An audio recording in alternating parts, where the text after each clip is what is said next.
Olá pessoal, dando sequência ao estudo do potencial elétrico, nós vamos finalizar esse assunto estudando uma relação que existe entre o campo elétrico e o potencial elétrico e vamos resolver alguns probleminhas sobre esse tema, ok? Bom, então, na aula passada, nós encerramos a aula com um questionamento do nosso amiguinho aqui sobre uma possível relação entre essas duas fórmulas aqui, né? Ou seja, nós temos aqui o potencial elétrico de uma placa infinita e o campo elétrico dessa placa, que nós fizemos o cálculo numa aula anterior, e eu gostaria de saber qual é a relação que existe entre essas duas fórmulas aqui, ok? Então vamos ver que relação que existe entre o potencial elétrico de uma distribuição de cargas e o campo elétrico dessa distribuição de cargas, ok? Bem, quando nós estudamos a definição do potencial elétrico, nós estudamos o movimento de uma carga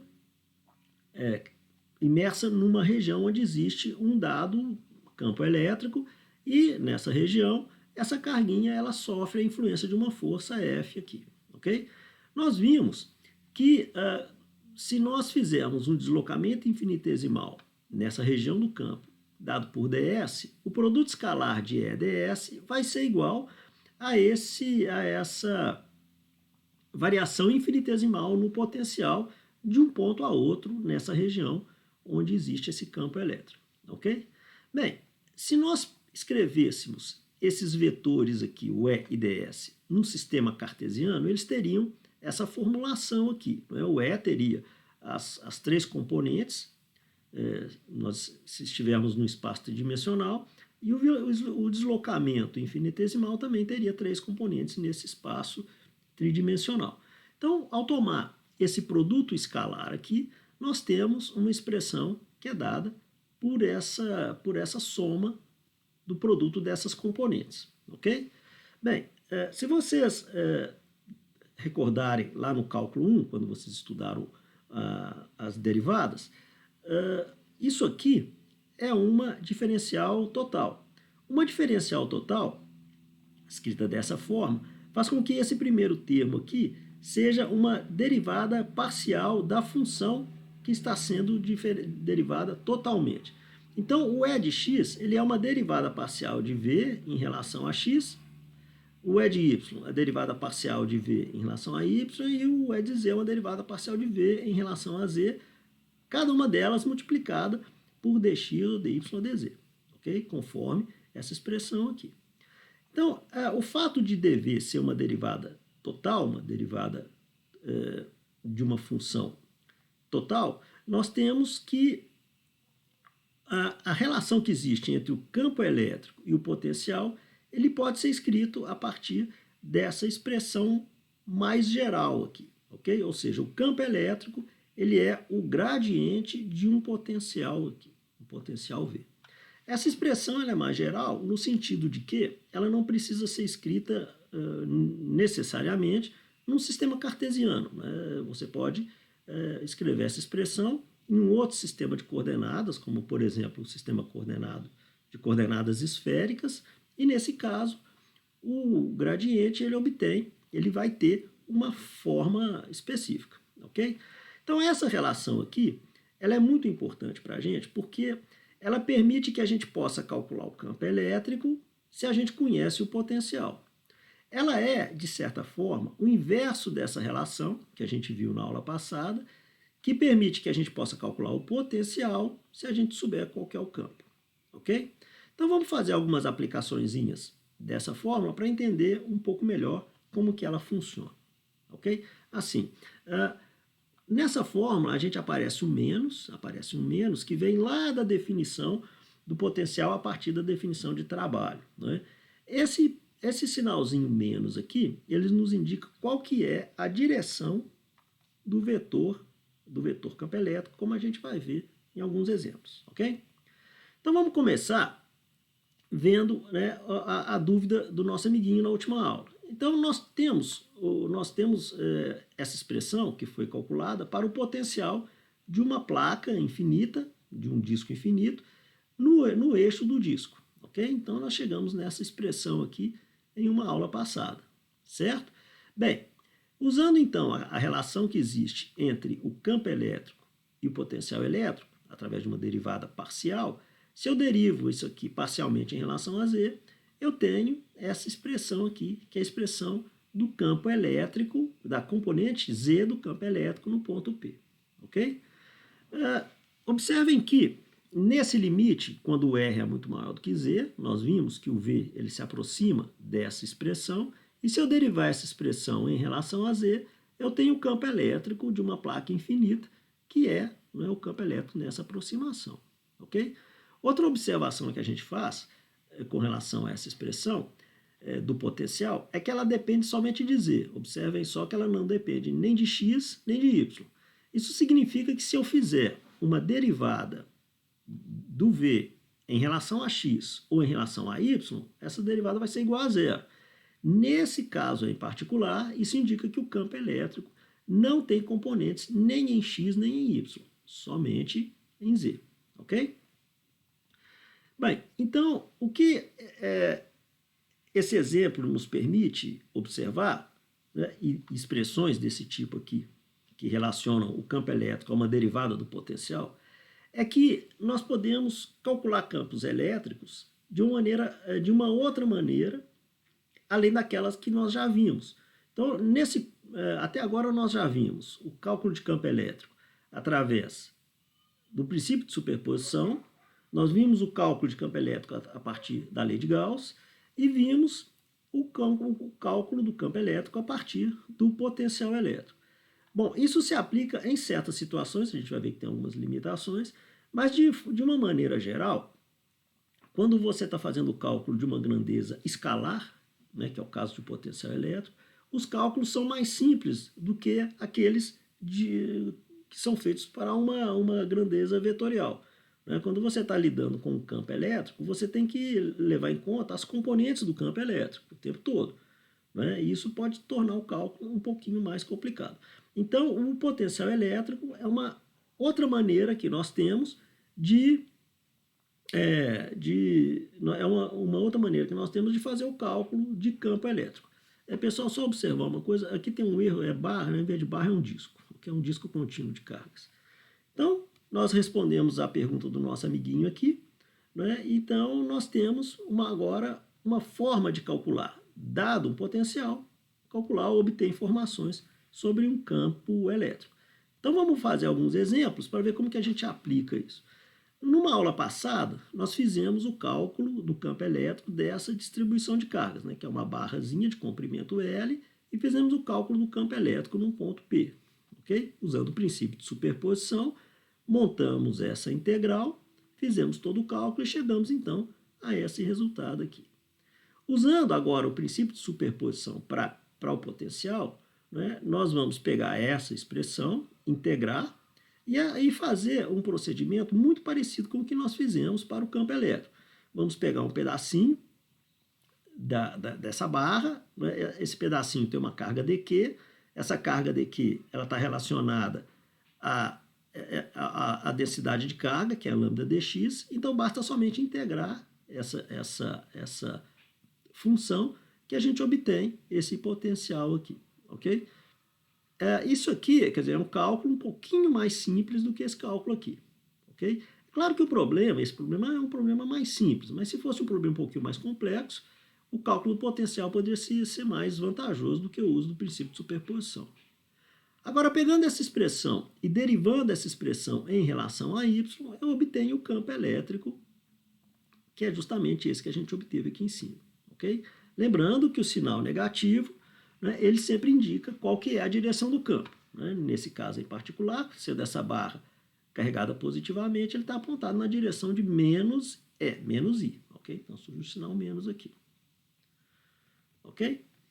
Bem, um outro exemplozinho que eu gostaria de fazer é esse exemplo que mistura tanto uma distribuição contínua de cargas quanto uma distribuição discreta de cargas aqui. Então vamos dar uma olhada no que esse problema nos fala.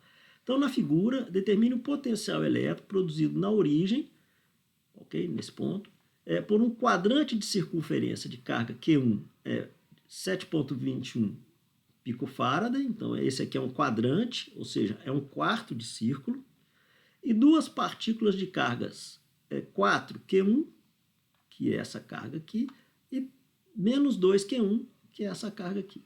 O centro de curvatura do quadrante está na origem, então ele está centrado na origem, o seu raio é 2 metros, e o ângulo indicado, esse ângulo θ, é de 20 graus. Ok? Bom, então nós temos aqui dois tipos de distribuição. Uma distribuição contínua, que nós vamos usar essa expressão para o cálculo do seu potencial, e uma distribuição discreta, que a gente vai usar essa expressão para o cálculo do potencial. Ok? Vamos começar com a distribuição discreta, que ela é bem mais simples, que basicamente é o potencial 2, 3, que é a soma do potencial da carga 2 com a da carga 3. É uma aplicação direta dessa fórmula aqui. E usando essas relações aqui entre as cargas, eu tenho que o potencial em 2, 3, devido às cargas 2 e 3, é menos 1 4πε0Q1 sobre 2R. Ok?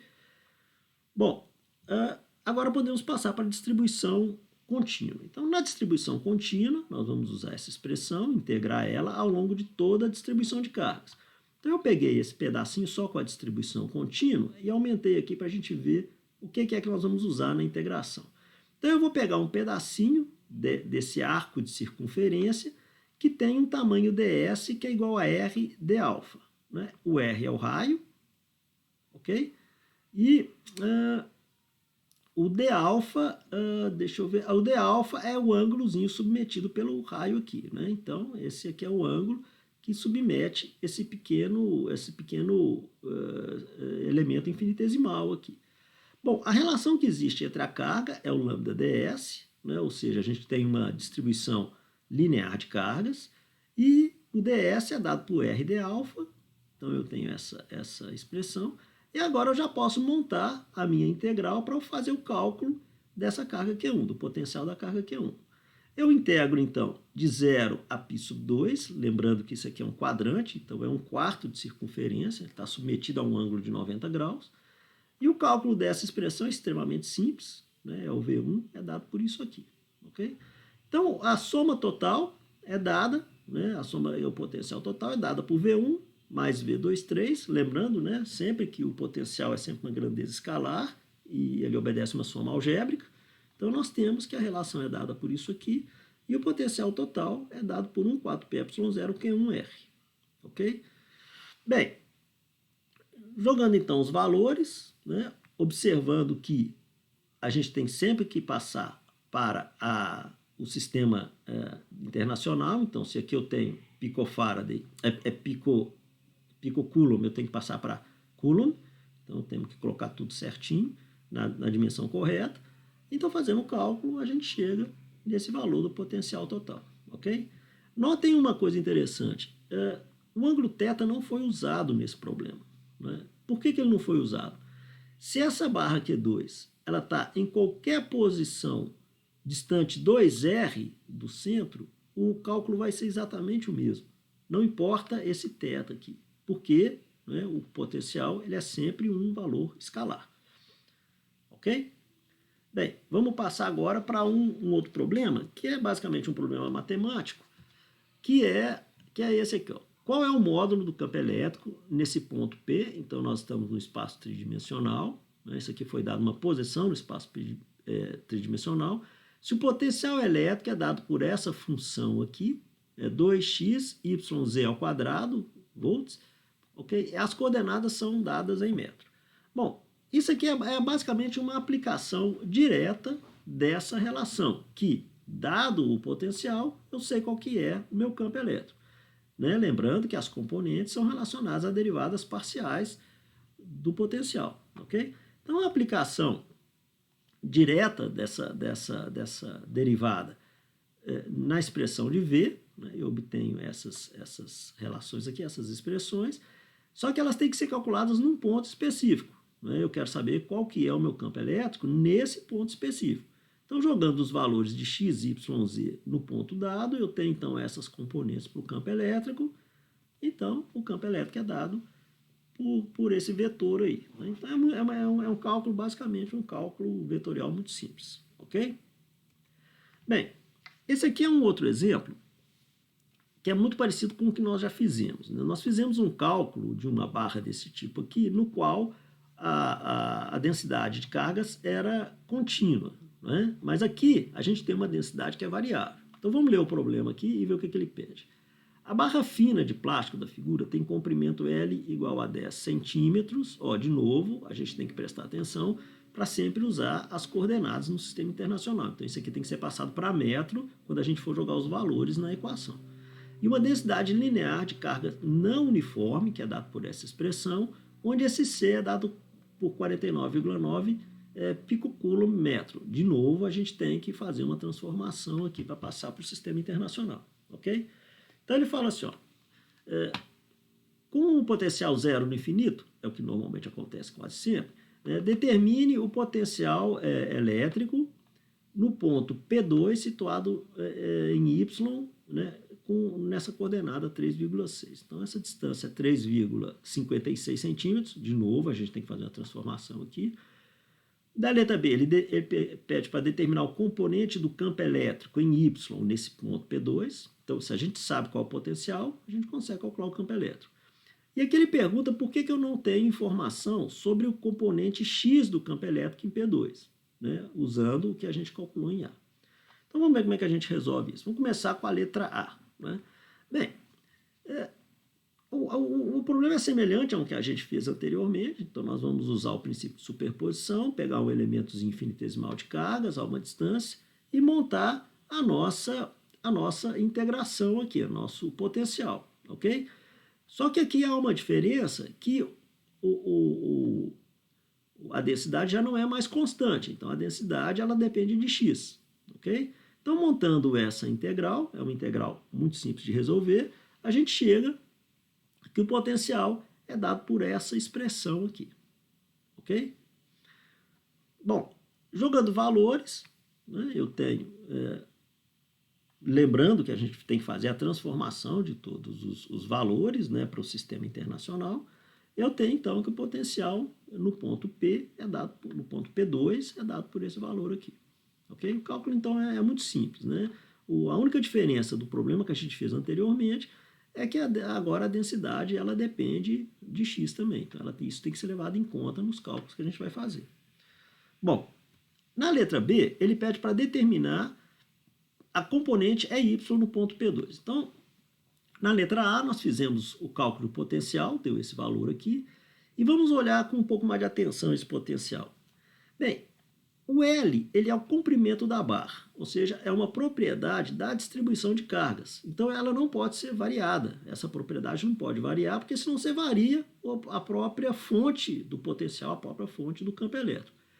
Mas o D é só uma distância do ponto em questão. Então, o D ele pode ser variável, né? Eu posso pegar o P2, colocar ele mais em cima ou mais embaixo.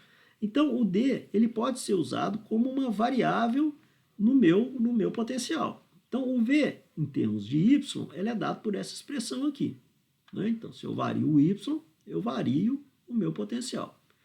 Bom, o campo elétrico ele pode ser calculado, a componente Y, a partir da derivada parcial desse potencial em relação a Y. Então, fazendo o cálculo, eu obtenho esse valor aqui. Basta derivar isso aqui em relação a Y, ok? E depois, jogando os valores, eu tenho que o campo elétrico é dado por esse valor aqui, 0,3 voltmetro, né? Observando que, sendo positivo, ele vai estar apontado na direção do vetor mais J, ok? Bom, na letra C, ele pergunta o seguinte: por que a componente E de x do campo não pode ser calculada usando o resultado do item A? Vamos analisar aqui. Nós vimos que a gente chegou a essa expressão, né, no item A, né? Vimos que o que poderia ser variável seria o y2, né? Mas essa expressão, né, ela não tem nenhuma dependência em x, ok? Isso faz com que o potencial, dependendo só de y, não permite que eu obtenha nenhuma informação sobre a componente x do campo elétrico. Agora, a componente x do campo elétrico existe? Vamos analisar aqui se nós estivéssemos usando o princípio de superposição. Então, se eu pego um pontinho aqui, ó, no comecinho da barra, o campo elétrico ia estar apontando para cima. Se eu pego um pontinho aqui no final da barra, ele está apontando aqui, fazendo um certo ângulo com o eixo dos y. Quando eu fizer o cálculo de toda a contribuição de todos os valores, eu vou ter um campo resultante que não vai estar exatamente em y. Então acontece que o campo elétrico ele tem componente x. Basta olhar a distribuição de cargas aqui, como ela é. Mas eu não tenho informações a partir de A, né, ou seja, do cálculo que eu fiz em A, para calcular qual que é o componente x, a componente x desse campo elétrico. Então isso mostra que o potencial elétrico ele pode nos ser uma ferramenta útil para cálculo do campo elétrico, mas nem sempre ela nos dá todo o vetor campo elétrico. Ok? A gente tem que entender que existem algumas limitações nesse método também. Né? Se eu simplesmente pegasse esse V, esse potencial, e derivasse em relação a x, daria zero. Né? E aí concluísse que o campo elétrico não tem componente em x, eu estaria chegando a uma conclusão errada. Ele tem componente em x e isso pode ser observado da própria distribuição de cargas. Ok? Bom, pessoal, então na próxima aula eu vou fazer uma revisão para a nossa primeira prova e, de novo, né, vamos tentar fazer o máximo possível de problemas e vamos tentar colocar as dúvidas nos fóruns, ok? Então é isso, pessoal. Até mais.